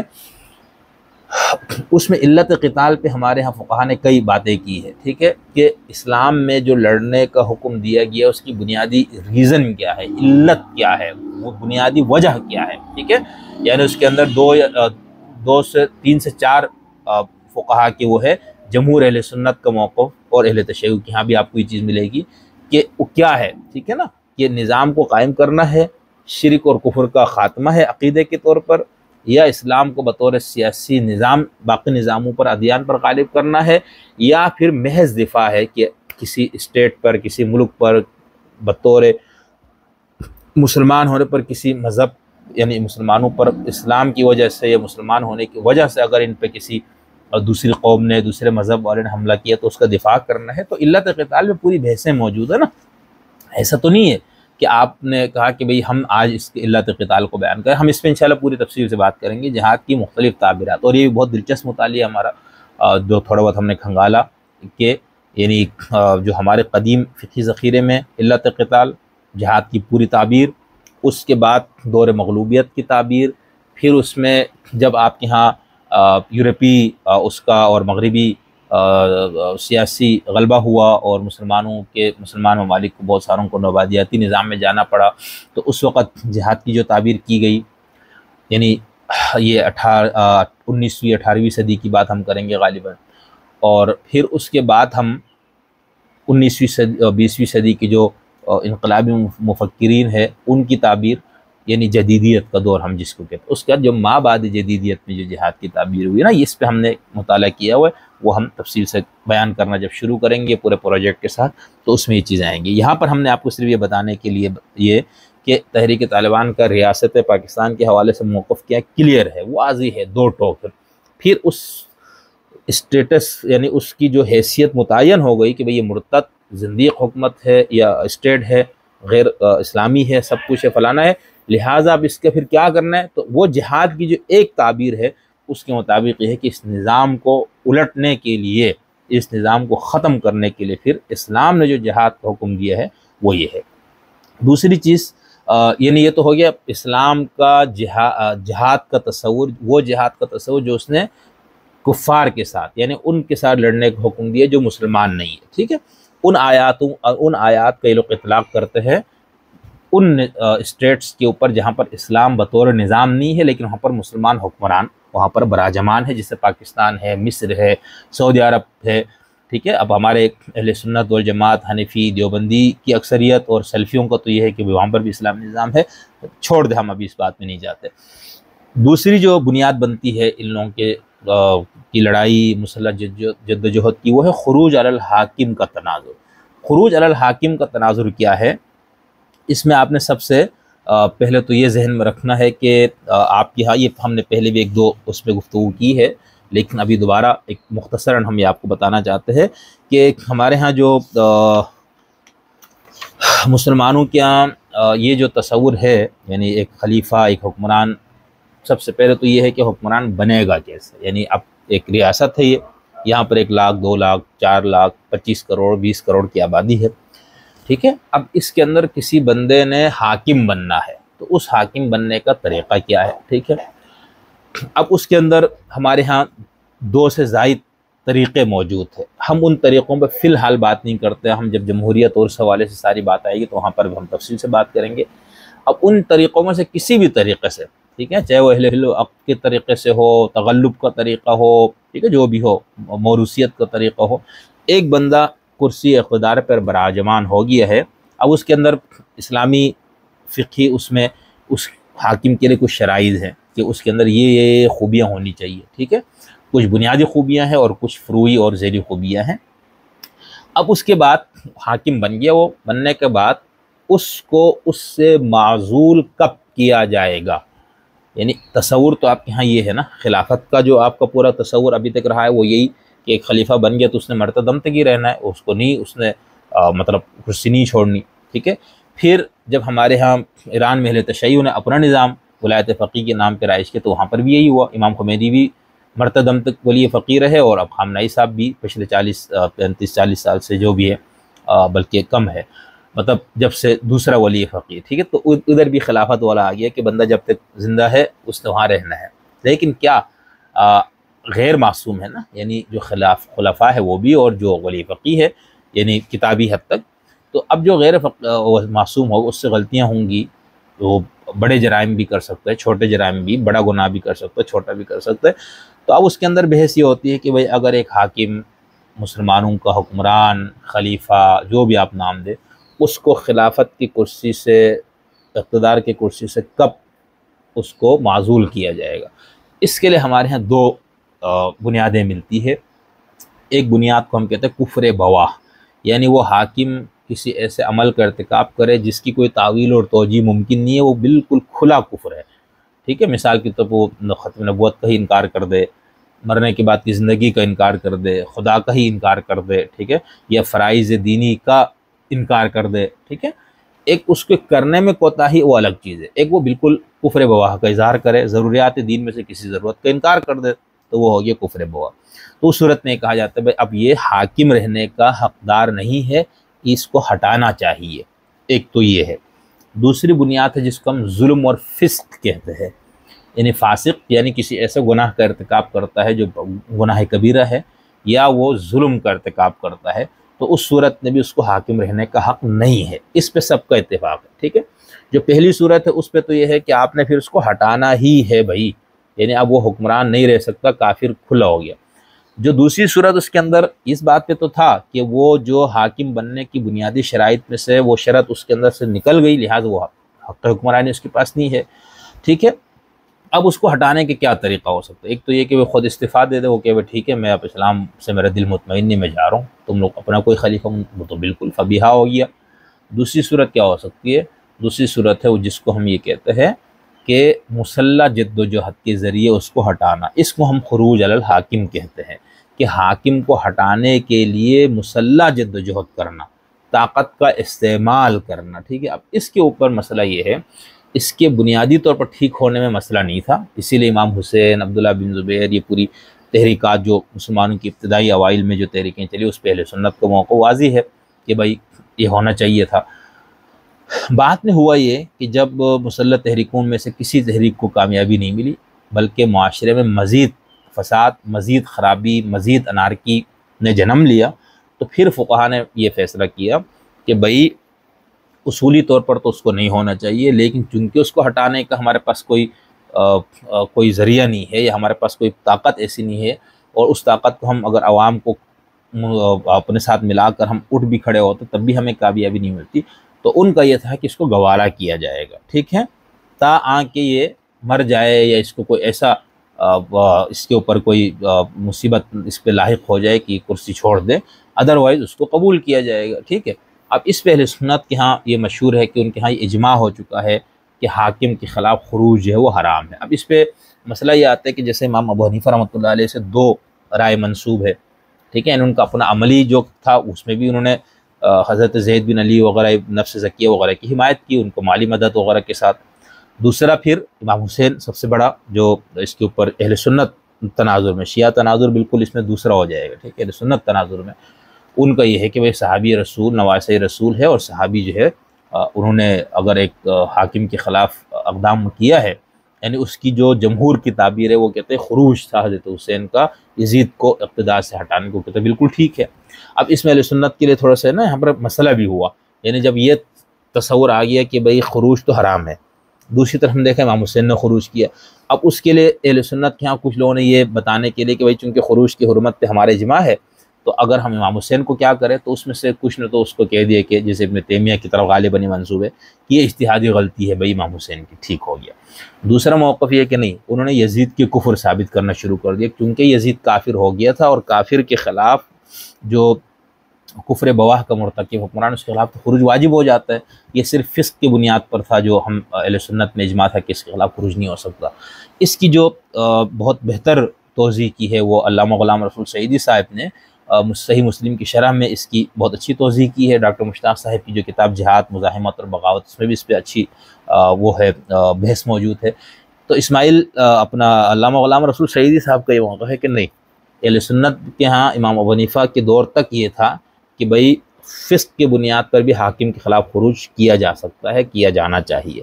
ٹھیک ہے۔ اسی بنیاد پر امام حسین کا اقدام بھی صحیح تھا، اور یزید کافر نہیں تھا، وہ فاسق تھا، ظالم تھا، فاجر تھا، جو بھی آپ اس کی خرابیاں بتائیں، لیکن کافر نہیں تھا۔ امام حسین نے جو خروج کیا وہ فسق کی بنیاد پر کیا، یزید کے فسق کی بنیاد پہ۔ جو اجماع کی بات ہوگی تو بعد میں ہوا، یعنی امام حسین کا واقعہ گزر چکا، امام اعظم ابو حنیفہ کا دور بھی گزر چکا، اس کے بعد پھر تو وہ کہتے ہیں اب متاخرین حنفیہ کا موقف وہی ہے جو حنبلیوں کا ہے، جو شافعیوں کا، جو مالکیوں کا ہے، کہ خروج حرام ہے۔ کیا مطلب؟ چونکہ اس خروج کی وجہ سے مزید فساد، مزید خرابی، مزید انارکی کی فضا پیدا ہو جاتی، لہٰذا اب اس ایک حاکم کو گوارا کرنا، آپ کے سامنے ایک خرابی تو یہ ہے کہ ایک فاسق حاکم کو گوارا کیا جائے، دوسرا یہ ہے کہ اس کے خلاف جب ہم نکلیں گے تو چونکہ اس کے پاس پورا اقتدار ہے، ریاست ہے، فوج ہے، پولیس ہے، فورسز ہے، ڈنڈا ہے، تو اب ہم جب نکلیں گے تو پھر کامیابی کا کتنا امکان ہے؟ وہ نہ صرف اس پوری تحریک کو کچل دے گا بلکہ اس تحریک کے جتنے حامی ان سب کو بھی کچل دے گا، تو پھر کوئی آواز بھی نہیں اٹھے گی، ٹھیک ہے۔ تو اس وجہ سے انہوں نے یہ کہا کہ خروج حرام ہے۔ شیعہ موقف جو اس میں جو اوریجنل اثنا عشری شیعہ موقف تھا وہ یہی تھا کہ بھائی امام کی غیبت کبریٰ میں ظہور امام تک کے سب چیپٹر کلوز ہی ہے۔ اب وہ بعد میں انہوں نے پھر اس کو دوبارہ کھول دیا۔ زیدی شیعہ کا موقف بالکل واضح تھا کہ جو بھی حاکم ظالم ہوگا، فاسق ہوگا، اس کے خلاف خروج واجب ہے، بلکہ امام ہوتا ہی وہ ہے جو فاسق اور ظالم حکمران کے خلاف باقاعدہ خروج کرے۔ خروج میں صرف تنقید نہیں ہے کہ آپ بیٹھ کے گفتگو کرے، حکمران کو نصیحت کرے، ایسا نہیں ہے، ٹھیک ہے۔ تو ان کے ہاں یہ تھا۔ اچھا، اہل سنت کے ہاں جو ہمارے ہاں ایک شدت تو یہ ہو گئی تھی کہ انہوں نے کہا بھائی حکمران پہ تنقید بھی نہیں کرو، یہ بہت یعنی ایک شاذ و نادر لوگوں کا، ایک کم لوگوں کا موقف ہے، لیکن یہ بھی ہے۔ لیکن جمہور اہل سنت کا موقف یہ تھا کہ اس کو گوارا کرنے کا مطلب قطعاً یہ نہیں ہے کہ اس کو ہم نصیحت نہیں کریں گے، اس کو ہم تبلیغ نہیں کریں گے، یا اس کے اس ظلم اور فسق کے اوپر ہم بات نہیں کریں گے۔ پرامن طریقے سے ہم بات کریں گے، تنقید کریں گے، جہاں موقع ملا ہم اس کو سمجھائیں گے بھی، لیکن اس کے خلاف خروج نہیں کیا جائے گا۔ تو یہ ہے پورا مختصر میں نے آپ کو خروج کیا ہے، اس کی ڈیفینیشن، اور اس سے مختلف فقہی مسالک کا موقف، اور اہل سنت کے ہاں جو اس حوالے سے کنفیوژن کا ایک تصور پایا جاتا ہے وہ میں نے آپ کو بتا دیا کہ اس کی وجہ کی۔ اب ہم آتے تحریک طالبان پاکستان پہ، ٹھیک ہے۔ اس کے اندر جو ابھی ہم جس کتاب سے پیغام پاکستان شریعت کی عدالت میں، اس سے ہم نے آپ کے سامنے ایک دو اقتباسات پیش کیے، اب اسی کتاب سے ہم ایک اور وہ پیش کرتے ہیں کہ جب ان کے اوپر یہ، چونکہ پیغام پاکستان میں یہ کہا گیا تھا کہ بھئی یہ خروج ہے، اور جو خروج کرنے والوں کو باغی ہوتے ہیں اور باغی پر یہ احکامات لاگو ہوتے ہیں، وہ پورے ایک فقہی اور کلامی بحث ہے۔ تو اس کے پر انہوں کا تبصرہ یہ ہے، یہ لکھتے ہیں جو اس کتاب کا مترجم ہے، یعنی پیغام پاکستان شریعت کی عدالت میں اس کا ترجمہ کیا ہے ابو محمد عبد الرحمن حماد نے۔ انہوں نے شروع میں لکھا ہے صفحہ نمبر 4 پر، بألفاظ دیگر جب مسلمانوں کے تمام معاملات اللہ تعالیٰ کے قانون کے تحت چل رہے ہوں، صرف سربراہ یعنی خلیفہ اپنی ذات کے حد تک شریعت کا پابند نہ ہو، تو فقہاء نے خروج کے معاملے میں احتیاط کا دامن ہاتھ سے جانے نہیں دیا ہے۔ یعنی وہ کہتے ہیں کہ ہمارا جو اہل سنت کا موقف ہے وہ کیا ہے، جو فقہاء کا، کہ تمام معاملات اللہ کے قانون کے مطابق ملک میں چل رہے ہیں، ٹھیک ہے، حکومت یعنی شریعت کا نظام قائم ہے، لیکن صرف سربراہ جو ہے وہ اپنی ذات کی حد تک جو ہے وہ شریعت کی پابندی نہیں کر رہا ہے، گناہ کا ارتکاب کر رہا ہے۔ تو کہتے ہیں اس میں فقہاء نے یہ کہا کہ بھئی خروج میں ہمیں احتیاط سے کام لینے کی ضرورت ہے، لیکن جب اجتماعی نظام زندگی میں اللہ تعالیٰ کے حاکمیت کو تسلیم کرنے سے قولاً یا عملاً انکار ہو، تو ایسے حالات میں اعلاء کلمت اللہ کی خاطر اٹھنا فرض ہو جاتا ہے، اور کسی بھی طرح کفری نظام کے مدافعین کے ساتھ کھڑا رہنا جائز نہیں رہتا۔ تو یہاں پر کیا موقف ہے، انہوں نے پہلے تو فقہاء کا اور اہل سنت کا جو موقف اس کو اختصار سے بیان کر دیا، حالانکہ اس میں ایسی بات نہیں ہے جس طرح کی گئی، ہم نے پہلے آپ کو اس کی وضاحت کر دی۔ پھر وہ کہتے ہیں کہ جو پاکستان کا جو تناظر ہے وہ تو بالکل اس سے الگ ہے، یعنی یہاں پر نہ معاملات قرآن و حدیث کے مطابق ہے، نہ یہاں پر شریعت کے نظام نافذ ہے، نہ ہی یہاں کا حکمران جو ہے وہ اس نظام کو نافذ کرنے کے لیے کوئی اس کے دل میں کوئی تڑپ ہے، لہٰذا یہاں کا کا تناظر بالکل الگ ہے۔ یہی موقف القاعدہ، داعش، TT، باقی مسلح تحریکات کا بھی، ٹھیک ہے۔ اسی کے اندر پیغام پاکستان عوام کی عدالت ایک دو حوالے میں سے اور پیش کرتا ہوں، اور اس کے بعد ہم آگے بڑھتے ہیں، ٹھیک ہے۔ اس میں آگے انہوں نے بات تناظر خروج پر بات کرتے ہوئے انہوں نے لکھا ہے کہ یہاں پورے حکم کا تعلق، یعنی جو خروج، باغی اور اس کا، وہ کہتے ہیں یہاں پورے حکم کا تعلق اسلامی ریاست سے ہے،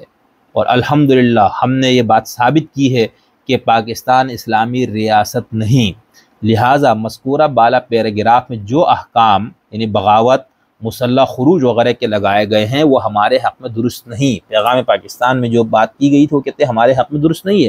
کیونکہ ہمارا جہاد ایک غیر اسلامی ریاست کے خلاف ہے،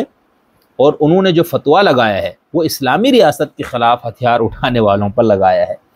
اگرچہ ہم نے پہلے بھی ذکر کیا تھا کہ فقط شریعت کے عملی نفاذ میں سستی کرنے کی وجہ سے اسلاف امت، جن کے سرخیل سراج الامہ امام اعظم ابو حنیفہ رحمۃ اللہ علیہ نے خروج اور مسلح جہاد کو جائز کہا ہے۔ اس میں میں آپ کو اس خروج پر بات کرتے ہوئے وضاحت کر چکا ہوں، ابو حنیفہ رحمۃ اللہ علیہ کا موقف، ٹھیک ہے۔ اب یہ کہہ رہے ہیں کتاب کا صاحب جو کتاب ہے شریعت پیغام پاکستان شریعت کی عدالت میں، یہ کہتے ہیں کہ یہ ہم یہ واضح کر چکے ہیں کہ امام ابو حنیفہ کا جو فتویٰ تھا وہ کیا تھا، فقط شریعت کے عملی نفاذ میں سستی کرنے کی وجہ سے بھی تھا، یعنی ایک حاکم ہے، اسلامی حکومت ہے، شریعت کے مطابق پورے معاملات چل رہے تھے اس وقت بقول ان کے، ٹھیک ہے، عدالتیں قائم تھی وہاں پر، فقی اور کلا اس کے حوالے سے، شریعت کے حوالے سے وہاں پر نظام موجود تھا، لیکن خلیفہ چونکہ وہ اسلامی احکامات پر عمل پیرا نہیں تھا، تو ابو حنیفہ رحمۃ اللہ علیہ نے اس کے خلاف مسلح جہاد کو جائز کہا، بلکہ اسے بہتر اور افضل گردانا ہے۔ لیکن ہم یہاں یہ بات اس لیے نہیں کرتے کہ ہماری جنگ اسلامی ریاست کے خلاف عملی کوتاہی کی بنیاد پر نہیں، بلکہ ہماری جنگ کی بنیاد دو باتوں پر ہے، ٹھیک ہے۔ اس کے بعد انہوں نے پھر دو باتیں کیا لکھی ہے کہ پاکستان کفری قوانین کی وجہ سے اسلامی ریاست نہیں، اور دوسرا کفار کے ساتھ فرنٹ لائن اتحادی بن کر مسلمانوں کے خلاف پاکستان نے جنگ کا اعلان کیا۔ ان دو وجوہات کی بنیاد پر ہم پاکستان کو اسلامی بھی نہیں مانتے اور اس کے اوپر ہم قتال بھی کر رہے ہیں۔ اس میں تھوڑی سی ایک موقف جو ہے نا وہ نظر یوں آتا ہے تحریک طالبان کا، جیسے وہ خروج کا جو پورا تناظر ہے نا وہ کہتے ہیں اس کا اطلاق پاکستان پر نہیں ہوتا، ٹھیک ہے۔ کیوں؟ کیونکہ ایک تو اسلام یہاں پر ریاست غیر اسلامی ہے، آئین کفری ہے، ٹھیک ہے، یہاں پر عدالتوں میں خدا اور رسول کے احکامات کے مطابق فیصلے نہیں ہو رہے، ٹھیک ہے، لہٰذا اور بے عینی جب جو اس ملک کا حاکم طبقہ ہوگا یا اسٹیٹ کا پورا اسٹرکچر ہے وہ کفریہ ہوگا، لہٰذا کہتے ہیں وہ اس کے خلاف جو ہم لڑ رہے ہیں بھائی یہ تو خروج کی بحث ہی نہیں ہے۔ دوسرا وہ کہتے ہیں کہ اگر آپ اس کو خروج میں ڈالنا بھی چاہیں اور یہ ثابت کرے کہ نہیں پاکستان اسلامی ریاست ہے، آئین بھی اسلام کے مطابق ہے، لیکن چلو عملی طور پر نافذ نہیں ہوتا، تب بھی ہم ابو حنیفہ کے فتوے سے کے مطابق دیکھیں تو ہمارا یہ عمل جائز ہو جاتا ہے، ٹھیک ہے۔ اسی طرح اسی کتاب میں انہوں نے پھر ایک بہت بڑے عالم دیوبند کے ان کی کتاب کا بھی حوالہ دیا تھا، ٹھیک ہے، کہ مولانا فضل محمد یوسف زئی صاحب، ان کی کتاب ہے جہاد پہ، یہ اس دور میں جب 90 کی دہائی وغیرہ میں جب وہاں پر سب کچھ ہو رہا تھا، اور اس کے بعد پھر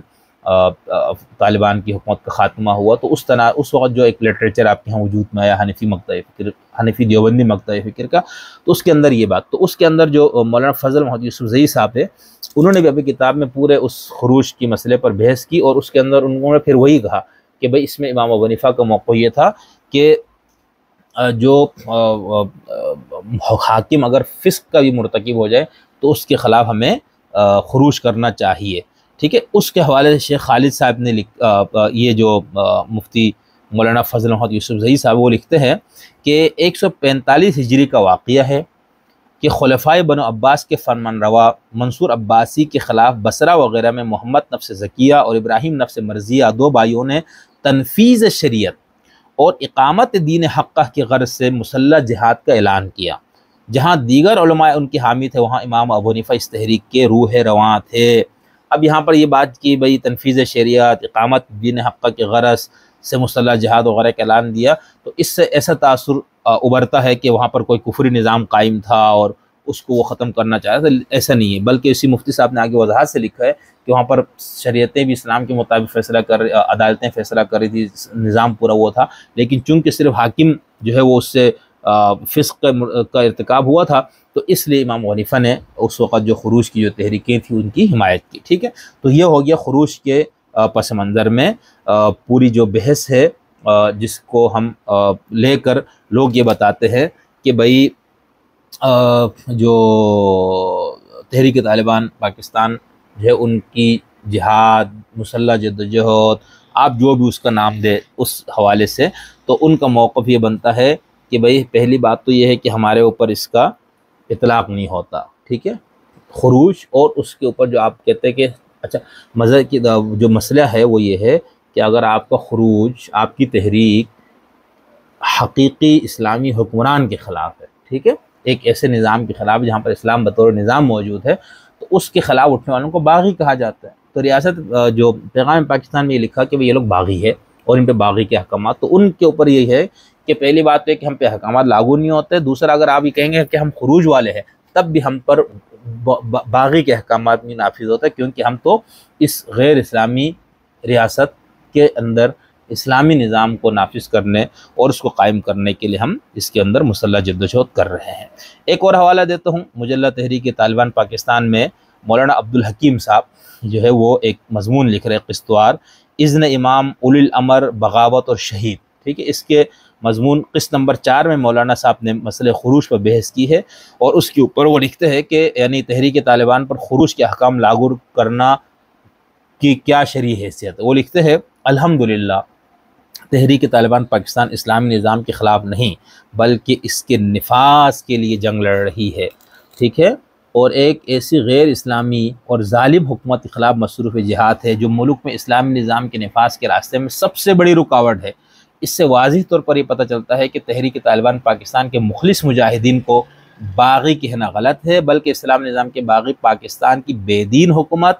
فوج اور اس کے ادارے ہیں جو نہ صرف خود اسلامی نظام نافذ نہیں کرتے بلکہ اس کا مطالبہ کرنے والوں پر ظلم کرتے ہیں، انہیں قید و بند کی صعوبتوں میں ڈالتے اور انہیں شہید کرتے ہیں، ٹھیک ہے۔ اب یہ جو حوالہ ہے یہ بالکل ابھی کا ہے، یعنی پیغام پاکستان کی اشاعت، اور اس اشاعت کے بعد جو اس کا ایک جواب تو میں نے آپ سے جیسے کہا کہ پوری کتاب کی شکل میں جواب دیا گیا، ٹھیک ہے، پیغام پاکستان شریعت کی عدالت میں، ٹھیک ہے، خالد حقانی صاحب کی تصنیف ہے، اور دوسرا میں نے آپ سے کہا تھا کہ جو ان کا مجلہ تحریک طالبان کے نام سے جو رسالہ نکل رہے ہیں اس رسالے میں کئی لوگ اس پر قسطوار مضمون لکھ رہے ہیں پیغام پاکستان کو رد کرنے میں، اور اس میں وہ بار بار وضاحت کرتے ہیں کہ بھئی ہمارا کیا ہوا ہے۔ اب یہ جو میں نے آپ کو حوالہ پیش کیا ہے یہ جو ہے مولانا عبدالحکیم صاحب لکھنے والے موضوع ہے، مضمون کا نام و عنوان ہے اذن امام اولی الامر بغاوت اور شہید، قسط نمبر 4 ہے، مجلہ تحریک طالبان ستمبر 2023 کا مجلہ ہے، اور صفحہ نمبر 10 کے اوپر یہ پوری بحث موجود ہے۔ یہاں تک ہم نے 2 بنیادوں پر بات کی، جہاد اور خروج کی بنیاد پر تحریک طالبان کی مسلح جدوجہد، اور اس کو جو جہاد کا نام دیتے ہیں وہ کیوں دیتے ہیں، اور اس میں ہم نے یہ بتایا کہ ریاست پاکستان کی شرعی اور قانونی حیثیت ان لوگوں کی نظر میں کیا ہے، ٹھیک ہے۔ اب ہم چلتے ہیں ایک اور مسئلے پر جو بڑا الجھا ہوا مسئلہ ہے، بہت کنفیوژن ہے، وہ ہے تحریک طالبان پاکستان اور افغان طالبان کے درمیان تعلق، نسبت، یہ ایک دوسرے سے مختلف ہیں، یہ ایک دوسرے سے متفق ہے، ان دونوں کا آپس میں فکری، علمی، نظریاتی طور پر کوئی اختلاف ہے، اتفاق ہے، اگر اختلاف ہے تو کہاں ہے، اتفاق ہے تو کہاں، اس پہ ہمارے ہاں بہت بحث ہے، ٹھیک ہے۔ آپ کو یاد ہوگا ہمارے ہاں سب سے پہلے تو جب یہ دھماکے اور یہ چیزیں شروع ہوئی تو اس وقت ادھر افغان طالبان بھی اپنے ملک میں امریکہ کے آنے کے بعد جو حکومتیں بنی اس کے خلاف وہ لوگ بھی اپنے اس میں مصروف تھے، مسلح جدوجہد میں اس کو ہٹانے کے لیے۔ تو پھر بعد میں جب پاکستان کے اندر یہ دھماکے شروع ہوئے مشرف دور اور اس کے بعد، اور اس میں بہت زیادہ اضافہ ہوا، تو ہمارے یہاں سب سے پہلے تو یہ کہا جانے لگا بھائی ایک تو گٹ طالبان اور بیٹ طالبان ہے، ٹھیک ہے، گٹ طالبان افغان والے، بیٹ طالبان یہ پاکستانی طالبان ہیں۔ پھر ایک ہمارے ہاں تاثر یہ دیا جانے لگا کہ یہ جو تحریک طالبان پاکستان ہے یہ پاکستان دشمن ایجنسیوں کے کہنے پر یا ان کے اعلی کار بن کر پاکستان کو غیر مستحکم کرنے کے لیے لوگ یہاں پر دھماکے کر رہے ہیں یا یہاں پر ان کی کارروائی ہے، ٹھیک ہے، یہ بھی دیا جاتا رہا۔ پھر جب وہ دیکھا وہ شیر و شکر ہے دونوں، اور ہر پہلے تو یہ کہا نا کہ یہ راہ اور اس طرح کے ایجنسیوں کا کام ہے۔ اس کا جب تحریک طالبان کے رہنماؤں نے بانگ دہل اقرار کیا، اعلان کہ نہیں ہم ہی یہ کر رہے ہیں اور ہم پاکستان کو، جسے اب عمر منصور ان سب کا میں نے آپ کو بتایا، تو پھر ان کو یہ ہوا کہ نہیں یہ ان ایجنسیوں کے ہاتھوں میں کھیل رہے ہیں اور ان کا افغان طالبان سے اس کا کوئی لینا دینا نہیں، ٹھیک ہے۔ یہ ہمارے ہاں بحثیں ہوتی تھی۔ پھر جب افغان طالبان نے اپنی کامیابی حاصل کی، اب جو بھی کہے انقلاب اسلامی افغانستان میں دوبارہ کامیاب ہوا اور اسلامی انقلاب آ گیا وہاں پر، تو اس کے بعد اب مسئلہ ہے کہ بھئی اگر یہ راک ایجنٹ تھے تحریک طالبان پاکستان والے، یا یہ ان پاکستان مخالف ایجنسیوں کے علیہ کار بن کے انہوں نے یہ کیا، تو اب چونکہ اور آپ کا یہ دعویٰ تھا کہ ریاست نے اس کو پروموٹ کیا تھا کہ یہ اشرف غنی اور کرزئی وغیرہ یہ تو انڈیا اور انڈیا نے پتہ نہیں کتنے قونصل خانے یہ بہت بتایا جاتا تھا۔ بھئی آپ کو یاد نہ ہو، ہمارا حافظہ کمزور ہو جاتا ہے قومی لحاظ سے، ہمیں بہت یہ پٹی پڑھائی جاتی تھی کہ پاکستان کی سرحد کے قریب اتنے انڈیا نے وہ کھولے ہوئے ہیں، وہاں پر دہشت گردی کے کیمپس ہے اور فلانا ہے سب کچھ، تو لہٰذا یہ حکومتیں بھی جو ہے نا پاکستان کے مفاد میں نہیں ہے۔ اچھا جی، پاکستان کے مفاد میں کون سی حکومت ہے؟ طالبان کی حکومت ہے، وہ حکومت آ گئی۔ اب اس کے بعد مسئلہ مزید خراب ہوا کہ بھئی اگر یہ تحریک طالبان پاکستان جو ہے، اب اس کے ساتھ کیا کیا جائے؟ حکومت پاکستان کا تھا کہ مطالبہ بھئی اب آپ لوگ حکومت میں آ گئے، اس کا خاتمہ کرو۔ اب ان کے لیے مسئلہ ہے، ٹھیک ہے، وہ کس طرح سے خاتمہ کرے؟ تو اس حوالے سے ہمارے یہاں جو ایک یہ پایا جاتا تھا کہ ایک تو ان کا آپس میں یعنی دو بنیادی موقف ہے۔ ایک تو یہ ہے کہ بھئی یہ تحریک طالبان پاکستان افغانستانی شیر و شکر ہے، یہ بالکل ان کے نظریات، خیالات، تبدیلی لانے کا طریقہ، جہاد، خروج، ان سب کے اوپر بالکل ہی ایک ہی صفحے پہ دونوں موجود ہیں، ٹھیک ہے۔ لہٰذا افغان طالبان کس منہ سے ان کے خلاف کچھ کارروائی کرے، اور کرنا بنتا نہیں ہے، ٹھیک ہے۔ دوسرا موقف ہمارے ہاں یہ پیش کیا جاتا ہے کہ ٹھیک ہے ان کو افغان طالبان اور تحریک طالبان پاکستان کے اندر نظریاتی، فکری، فقہی تو ہم نہیں کہہ سکتے کیونکہ فقہ میں دونوں ایک ہیں، اور ان چیزوں میں ان میں اختلاف ہے، لیکن چونکہ افغان طالبان کو اب وہ مصیبت میں ہے، وہ کس طرح سے ان کو خاتمہ کرے، یا ان کو پاکستان کے حوالے کرے، یا ان کے اس کارروائیوں کو روکے۔ کہنے کی حد تک تو افغان طالبان بار بار یہ اعلان کرتے ہیں، حکومت جو اس وقت موجود ہے افغانستان میں، کہ بھئی ہم اپنی سرزمین کسی کے خلاف استعمال نہیں ہونے دیں گے، یہ سارا کچھ۔ میں یہاں پر اس حوالے سے کام کرنے والے ایک دو جو صحافتی دنیا کے نام ہے، ظاہر سی بات ہے انہوں نے کام اس پہ زیادہ کیا، ان کی رسائی بھی تھی ہر طرف، تو اس پہ انہوں نے جو کچھ لکھا میں اس سے بتاؤں گا۔ اس میں سب سے پہلے محترم سلیم صافی صاحب ہے، ان کا یہ موقف ہے کہ بھئی یہ جو دونوں ہیں نا یہ بالکل ایک ہی ہے، یعنی ان دونوں میں کوئی آپس میں اختلاف نہیں ہے، ان کا فکر، فلسفہ، نظریہ، موقف سب کچھ ایک ہے۔ مثال کے طور پر سلیم صافی صاحب جو ہے وہ اپنے ایک کئی کالموں میں انہوں نے اس پہ بات کی ہے، اور بہت وضاحت اور صراحت کے ساتھ کی ہے۔ یہاں پر میں 2-3 حوالے دیتا ہوں۔ سلیم صافی صاحب اپنے ایک مضمون میں لکھتے ہیں، جنگ میں چھپا وہ مضمون ہے، کہاں ہے وہ ریٹائرڈ جرنیل صاحبان جنہوں نے قوم کے وسیع تر مفاد میں یہ بیانیہ قوم کے سامنے رکھا تھا کہ افغان طالبان اور پاکستانی طالبان کا آپس میں کوئی تعلق نہیں، کیوں خاموش ہیں؟ اب مولانا فضل الرحمان اور عمران خان جیسے سیاسی اور مذہبی قائدین جو یہ کہا کرتے تھے کہ افغان اور پاکستانی طالبان کو آپس میں جوڑنا درست نہیں، کہاں ہے اسٹیبلشمنٹ کے کارندے، وہ میڈیا پرسنز جو روزانہ قوم کو یہ درس دیا کرتے تھے کہ افغان طالبان تو جہاد کر رہے ہیں لیکن پاکستانی طالبان را اور NDS کی پیداوار ہیں؟ کم از کم اب تو ان سب لوگوں کو اخلاقی جرات کا مظاہرہ کر کے اس بے بنیاد بیانیے کو بار بار بیان کرنے اور ہر پاکستان کی ذہنوں میں راسخ کرنے پر قوم سے معافی مانگنی چاہیے۔ یہ صافی صاحب کی بات بالکل درست ہے۔ آپ کو صافی صاحب سے فقہی، کلامی، فکری، سیاسی جو بھی صحافتی اختلاف وہ اپنی جگہ، لیکن صافی صاحب کو میں اس لیے کوٹ کرتا ہوں یا کر رہا ہوں اس موضوع پر، جیسے میں نے آپ سے کہا کہ ہمیں یاد ہے یہ 2012، 13، 14 میں بھی صافی صاحب کو اب تحریک طالبان کے ترجمان اور ان سے ان کی رابطہ بھی تھا، وہ اپنے موقف ان کو بتاتے تھے، یہ نشر بھی کرتے تھے، یہ بتاتے بھی تھے کالموں میں۔ پھر افغانستان بھی کرزئی دور میں بھی جاتے رہے، اشرف غنی کے اس میں بھی جاتے رہے، بعد میں بھی ان کا پورا تعلق رہا، افغان طالبان کی قیادت سے بھی ان کا تعلق اور رابطہ ہے، اور ان کی 1-2 کالموں کا مجموعے کی صورت میں کتابیں بھی موجود ہیں، تو ان کا ایک پورا کام ہے، ٹھیک۔ باقی ان کے نتائج سے آپ اختلاف کر سکتے ہیں۔ اسی طرح انہوں نے ایک اور کالم کے اندر 8 وجوہات بیان کی ہے جس کی وجہ سے یہ کہتے ہیں کہ افغان طالبان اور تحریک طالبان پاکستان جو ہے وہ دونوں ایک ہی ہے۔ مثال کے طور پر انہوں نے ان 8 وجوہات کو یوں لکھا ہے